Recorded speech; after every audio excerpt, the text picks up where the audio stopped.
नमस्कार, मैं हूं आशीष चित्रांशी और आप देख रहे हैं the News Launcher. Behind the scene जो कार्यक्रम हमने शुरू किया है, आज दूसरा एपिसोड। और इस दूसरे एपिसोड में दिल्ली में जो हलचल है भाजपा के भीतर, 3 घंटे में 3 मीटिंग दनादन। पहले मोदी के साथ सवा घंटे, फिर जेपी नड्डा के साथ मीटिंग, और उसके बाद अमित शाह के साथ मीटिंग। ये मीटिंग कौन कर रहा है? ये मीटिंग करने के लिए दोपहर 2 बजे एकाएक उत्तर प्रदेश के मुख्यमंत्री योगी आदित्यनाथ हिंडन एयरपोर्ट, गाजियाबाद के हिंडन एयरपोर्ट पर लैंड करते हैं और दिल्ली पहुंच जाते हैं। 5 बजे से मीटिंग का सिलसिला शुरू हो जाता है। 5 बजे से मोदी के साथ सवा घंटे की मुलाकात। ये क्यों हुआ? एकाएक। सामान्य सतही तौर पर देखा जाए तो उत्तर प्रदेश में प्रदेश अध्यक्ष को लेकर के अब तक कोई निर्णय नहीं हो पाया है। तो सतही तौर पर नजर आता है कि प्रदेश अध्यक्ष को लेकर के ये कवायद शुरू हुई है, इसीलिए मीटिंग हो रही है। लेकिन इतना सामान्य, इतना साधारण नहीं है जो दिख रहा है। इसके पीछे आनन फानन में दिल्ली आना और दनादन मीटिंग करना, इसके पीछे की तस्वीर हम दिखाएंगे, जो तस्वीर इसके साथ जुड़नी जरूरी है। सबसे पहले मैं तस्वीरें आपको दिखाता हूं, तस्वीरों के हवाले से ही हम खबर दिखाएंगे। योगी आदित्यनाथ नरेंद्र मोदी से, प्रधानमंत्री से मुलाकात के बाद वो तस्वीरें डालते हैं, ट्वीट करते हैं, और क्या लिखते हैं गौर से पढ़िएगा। योगी आदित्यनाथ, नरेंद्र सरेंडर बहुत लोग कहते हैं, लेकिन योगी आदित्यनाथ भी क्या मोदी और शाह के सामने सरेंडर कर चुके हैं? अंदर खाने योगी आदित्यनाथ से बातचीत करने वाले और नजदीक रहने वाले भी ये जानते हैं कि वो मोदी और शाह को लेकर के किस विचार के हैं योगी आदित्यनाथ, कैसी उनकी शब्दावली रही है और कैसा उनके मन के भीतर की कैसी कसक रही है। लेकिन क्या लिखते हैं? विश्व के सर्वाधिक लोकप्रिय राजनेता, विश्व के सर्वाधिक लोकप्रिय राजनेता आदरणीय प्रधानमंत्री श्री नरेंद्र मोदी जी से आज नई दिल्ली में शिष्टाचार भेंट कर उनका आत्मीय मार्गदर्शन प्राप्त किया। ये पहला शब्द इतनी चाशनी में लिपटा हुआ है कि ये मधुमेह पैदा कर देगा। अपना बहुमूल्य समय प्रदान करने हेतु हृदय तल से आभार प्रधानमंत्री जी। ये उसी चाशनी में और 2 चम्मच, 2 मुट्ठी चीनी डाल दिया उसी चाशनी में। अब फोटोग्राफ भी दिखा दीजिए जरा, फोटो देखिए। ये फोटो सब योगी आदित्यनाथ ने डाला है। ये तो बैठ करके जो सवा घंटा शिष्टाचार भेंट सवा घंटे की नहीं होती है। शिष्टाचार भेंट, आए, दुआ सलाम सेहत, एक दूसरे कुशल क्षेम पूछे और घर गए। ये पहली फोटो थी जब एंट्री हुई, उसके बाद जो पहले दिखाया था वो दूसरी फोटो है जब बैठे और चर्चा शुरू की। सवा घंटे जो अभी रिपोर्ट है, सवा घंटे मुलाकात चली। इस मुलाकात के तत्काल बाद, मतलब प्रधानमंत्री के पास से योगी आदित्यनाथ निकलते हैं और वो गाड़ी सीधे जेपी नड्डा के दरवाजे पर रुकती है। जेपी नड्डा के पास पहुंचते हैं, ये देखिए, फिर ये डालते हैं, आज नई दिल्ली में बीजेपी के माननीय राष्ट्रीय अध्यक्ष एवं केंद्रीय मंत्री श्री जगत प्रकाश नड्डा से शिष्टाचार भेंट की। अपना अमूल्य समय प्रदान करने के लिए आपका हार्दिक आभार। अब फोटोग्राफ भी दिखा दीजिए। बड़ा गौर करने वाला, शिष्टाचार भेंट, शिष्टाचार भेंट और इमरजेंसी भेंट बहुत फर्क होता है। ये शिष्टाचार भेंट है। आनंद फानंद में 2 बजे हिंडन पहुंचे, दिल्ली पहुंचे, मोदी से मिले, फिर नड्डा से मिले, फिर शाह के दरबार में हाजिरी लगाई। ये देखिए, ये दोनों फोटोग्राफ्स एक साथ हैं। विजुअल्स भी आए हैं इसके, बकायदा वहां पर लेकर के अपना भगवा गमछा उमछा लेके आए हैं, ओढ़ाए हैं, फूल दिए, पत्थर दिए सब, और उसके बाद बैठ के चर्चा किए, बकायदे फोटो सेशन हुआ है। इसके बाद, जिसकी फोटोग्राफ अब तक नहीं है, इसके बाद अमित शाह का दरबार, जहां से सारे निर्णय होते हैं, उस दरबार में योगी आदित्यनाथ की हाजिरी। अब ये लगातार दनादन जो हुआ ना, शिष्टाचार मुलाकात, इस शिष्टाचार मुलाकात को समझने के लिए फिर बिहाइंड द सीन चलना पड़ेगा। 24 घंटे पहले चलना पड़ेगा, ज्यादा पहले नहीं जाना, 24 घंटे। फिर टाइम मशीन में बैठिए, 24 घंटे पहले चलिए। 24 घंटे पहले अब लाइए ब्रजेश पाठक को। ये ट्वीट देखिएगा, ब्रजेश पाठक क्या लिखते हैं। जैसे चाशनी मोदी जी वाले में थी ना, उससे कम चाशनी यहाँ नहीं मिलेगी, ज्यादा हो सकता है। यहाँ पर टीन से, बोरी से डाला गया है शक्कर। करोड़ों कार्यकर्ताओं के प्रेरणा स्रोत, हमारे पथ प्रदर्शक, देश के यशस्वी गृह एवं सहकारिता मंत्री आदरणीय श्री अमित शाह जी से आज दिल्ली में स्नेहिल भेंट कर प्रदेश की समृद्धि एवं विकास से जुड़े विभिन्न महत्वपूर्ण विषयों पर कुशल मार्गदर्शन प्राप्त किया। चलिए, कम से कम इन्होंने ये नहीं लिखा कि शिष्टाचार भेंट थी, मार्गदर्शन के लिए आए थे। अपना बहुमूल्य समय एवं मार्गदर्शन प्रदान करने के लिए आपका हृदय की अनंत गहराइयों से आभार एवं धन्यवाद व्यक्त करता हूं। प्रेरणा स्रोत, पथ प्रदर्शक, यशस्वी अमित शाह। फोटो लाइए, फोटो लाइए। ये मुलाकात ये कल की ही है। मैं कहा 24 घंटे पीछे बस जाना है। कल ब्रजेश पाठक डिप्टी सीएम उत्तर प्रदेश दिल्ली में थे और दिल्ली में शाह के पास थे। शाह के पास पहुंचना ऐसा नहीं है कि आसान है, कोई भी आए और शाह के पास पहुंच जाए। शाह के पास पहुंचने के लिए बिना किसी वजह के नहीं पहुंचा जा सकता है, वजह होनी ही चाहिए। ये मुलाकात, बात और ट्वीट, ये सब आपके सामने है। इसके बाद अगला फोटो दिखाइए केशव मौर्य का। ये केशव मौर्य और अमित शाह की मुलाकात की फोटोग्राफ, ये भी 24 घंटे पहले की है। ये भी 24 घंटे पहले की है, ज्यादा पहले की नहीं है। यानी योगी आदित्यनाथ के दिल्ली आने से 24 घंटे पहले उनके दोनों डिप्टी केशव प्रसाद मौर्य और ब्रजेश पाठक दोनों दिल्ली में थे और दोनों ने, फिर रिपीट कर दें, इन शब्दों से ही सारी कहानी जुड़ती है, भाजपा के सर्वशक्तिमान अमित शाह से दोनों ने मुलाकात की और दोनों के मार्गदर्शक, प्रेरणा स्रोत, दोनों के लिए यशस्वी और केशव प्रसाद मौर्य के तो प्रिय मित्र वो अमित शाह। तो सर्वशक्तिमान से मिलने के बाद लखनऊ में मचा हड़कंप। इनके वापस जाते ही वहां से उड़ चले योगी आदित्यनाथ। अब कुछ चीजों पर और नजर रखनी होगी। मैंने कहा ना बिहाइंड द सीन, तो बिहाइंड द सीन देखिए जरा। अब लाइए वो ट्वीट्स, केशव प्रसाद मौर्य के ट्वीट। केशव प्रसाद मौर्य का ये ट्वीट देखिए। निर्धारित कार्यक्रम से पूर्व कैंप कार्यालय लखनऊ पर माननीय विधायक गण श्री भगवान सिंह कुशवाहा, श्री अविनाश चंद्र द्विवेदी, श्रीमती रमा निरंजन तथा पूर्व जिलाध्यक्ष श्री कुलदीप गंगवार से शिष्टाचार भेंट की। सबकी फोटो डाली है इन्होंने। ये देखिए, आप सबकी फोटो डाल रखी है। विधायक, दो दो तीन तीन विधायक, जिलाध्यक्ष सब मिलने आ रहे हैं। अब आगे बताते हैं इसका, इसके निहितार्थ क्या है। अगला ट्वीट लाइए, अगला ट्वीट लाइए। ये ट्वीट अगला देखिए आप। अगले ट्वीट में कैंप कार्यालय लखनऊ पर प्रयागराज के महापौर श्री गणेश केसरवानी, माननीय विधायक संजीव कुमार दिवाकर, उत्तर प्रदेश भाजपा के माननीय प्रदेश उपाध्यक्ष एवं विधान परिषद के माननीय सदस्य एमएलसी सलील बिश्नोई, पूर्व सांसद नरेंद्र सिंह कुशवाहा तथा पूर्व विधायक ममतेज साके जी से शिष्टाचार मुलाकात किया और कुशल क्षेम जाना। नेक्स्ट और दिखाइए। ये देखिए, लखनऊ के विधान भवन कार्यालय में पूर्व मंत्री श्री रविकांत गर्ग, पूर्व मंत्री श्री नारद राय, ये भाजपा में आ चुके हैं, बलिया से पहले समाजवादी पार्टी के विधायक थे। माननीय विधायकगण श्री प्रभात वर्मा, श्री देवेंद्र निगम, पूर्व सांसद रविंद्र कुशवाहा, सबसे स्नेहिल भेंट करके कुशल क्षेम जाना।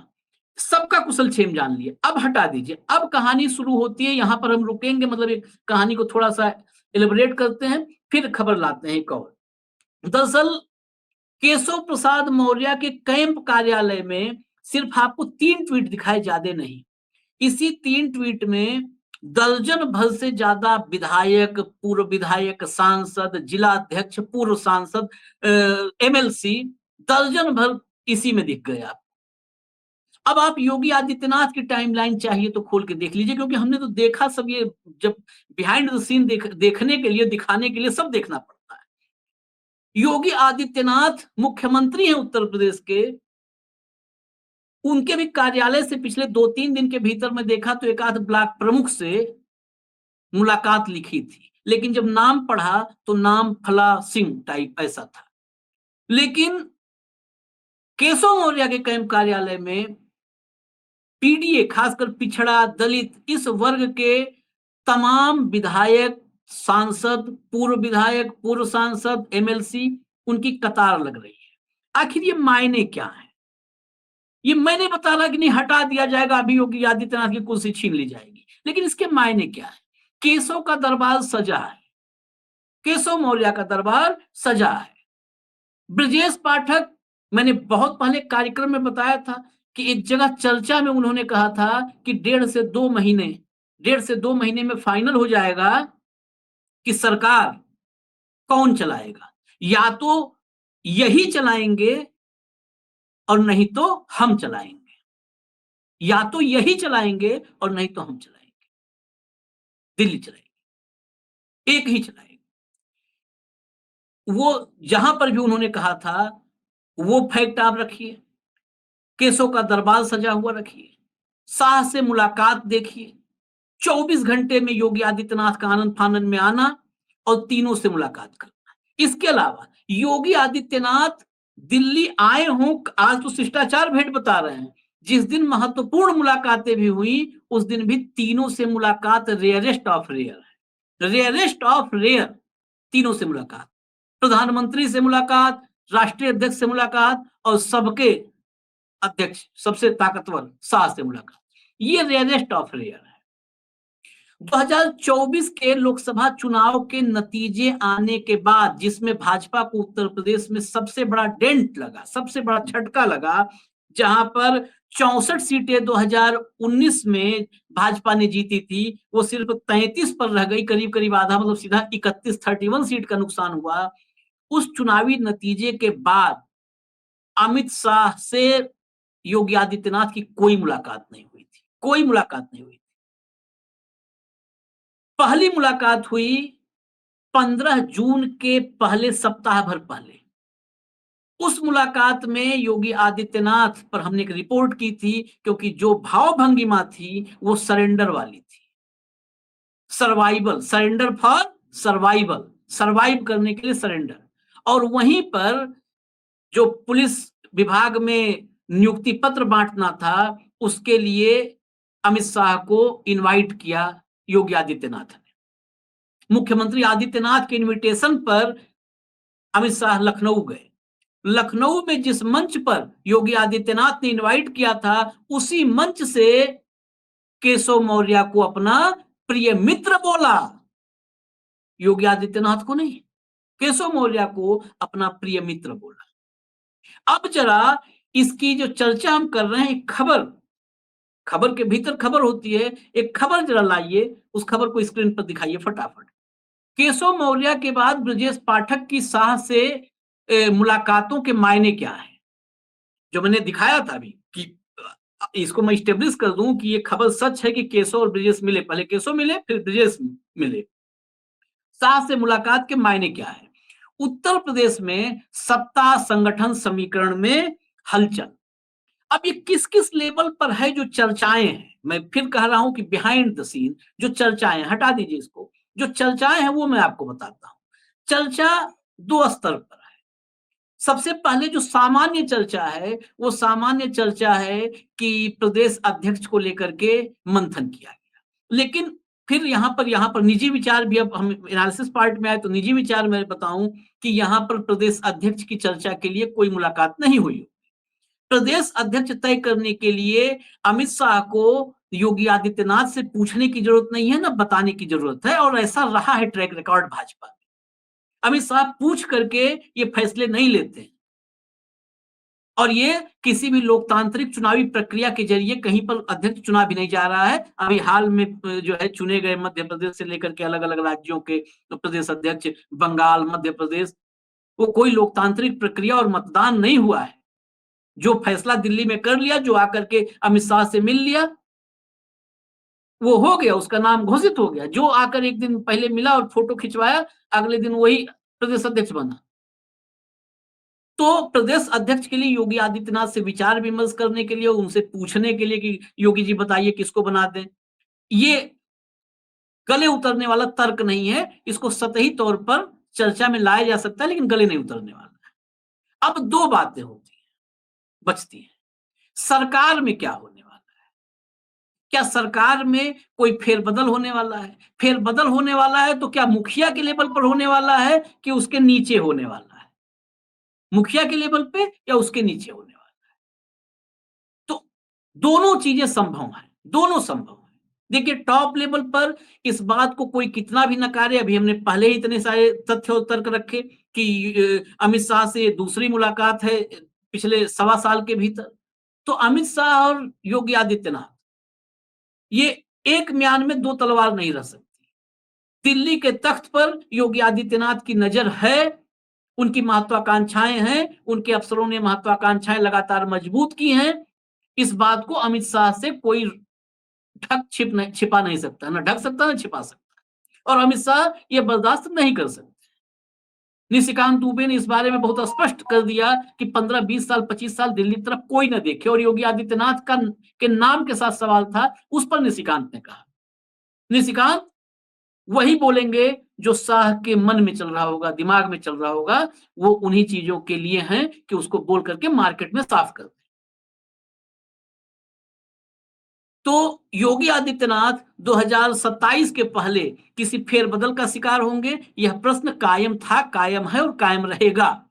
इसके अलावा दूसरा क्या हो सकता है कि मंत्रिमंडल में फेरबदल, मंत्रिमंडल को संतुलित करने की कोशिश हो, और उसके लिए दिल्ली से फरमान जारी हो जाए कि इनको इनको आउट करिए, इनको इन करिए, इनको लाइए, इनको हटाइए।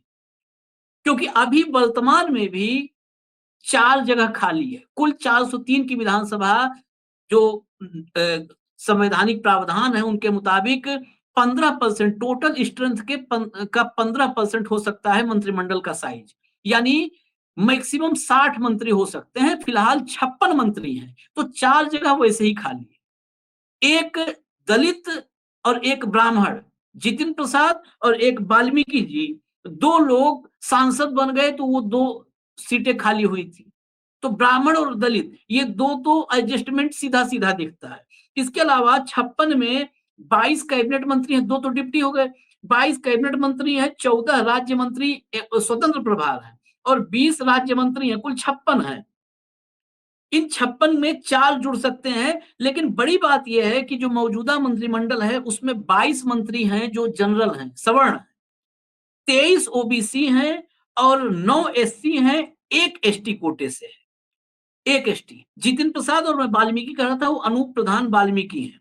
तो यहां पर दलित और ब्राह्मण की भरपाई। उसके अलावा अगर पीडीए जो जिस तरीके से अपोजिशन इंडिया गठबंधन और खासकर अखिलेश यादव पीडीए की राजनीति को जिस तरीके से मजबूत करते जा रहे हैं, उसमें ये जो कंपोजिशन है, जो समीकरण अनुपात है, ये अनुपात कहीं ना कहीं जनता के बीच ले जा सकता है विपक्ष कि 15% के पास 22 मंत्री हैं, ओबीसी 23 मंत्री, मतलब 15% आबादी जो है, 15% सवर्ण, यही तो मैक्सिमम माना जा रहा है, 85-15। और बिहार के जातीय सर्वे ने ये काफी हद तक स्टेब्लिश भी कर दिया कि यही आंकड़ा है समाज में। तो 85% के पास 23 और 9 32, एक 33 मंत्री, 85% के पास 33 मंत्री, और 15% के पास 22 मंत्री, और उसी 15% से मुख्यमंत्री।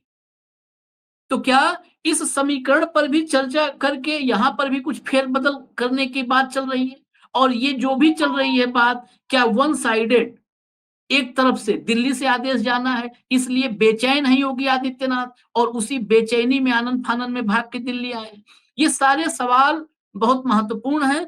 इस मीटिंग के बाद लखनऊ वापसी होती है योगी आदित्यनाथ की, और फिर उनकी भाव भंगिमा कैसी होती है, बॉडी लैंग्वेज कैसी दिखती है, उनका बात व्यवहार कैसा दिखता है, क्योंकि दिख जाता है, आप गौर से देखेंगे तो दिख जाता है वो फेस एक्सप्रेशन।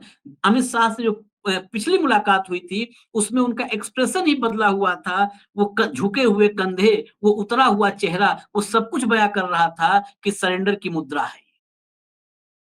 अब वो सरेंडर की मुद्रा जून के बाद ये जुलाई का मिड, आधा जुलाई बीत चुका है, वो सरेंडर कहां तक आगे बढ़ गया है ये देखने वाली बात होगी, क्योंकि टकराव जैसा तो कुछ नजर नहीं आ रहा है। जिस अंदाज में मोदी जी को पूरी चाशनी चीनी शक्कर भर दिया, पूरी चाशनी के साथ उनको उनका अभिनंदन और अभिवादन किया है, उसमें टकराव जैसा तो कुछ भी दिख नहीं रहा है। सरेंडर करके बचते हैं तो बड़ी बात होगी। मुझे इजाजत दीजिए, कल फिर आएंगे इसी वक्त और कार्यक्रम यही होगा बिहाइंड द सीन। नमस्कार।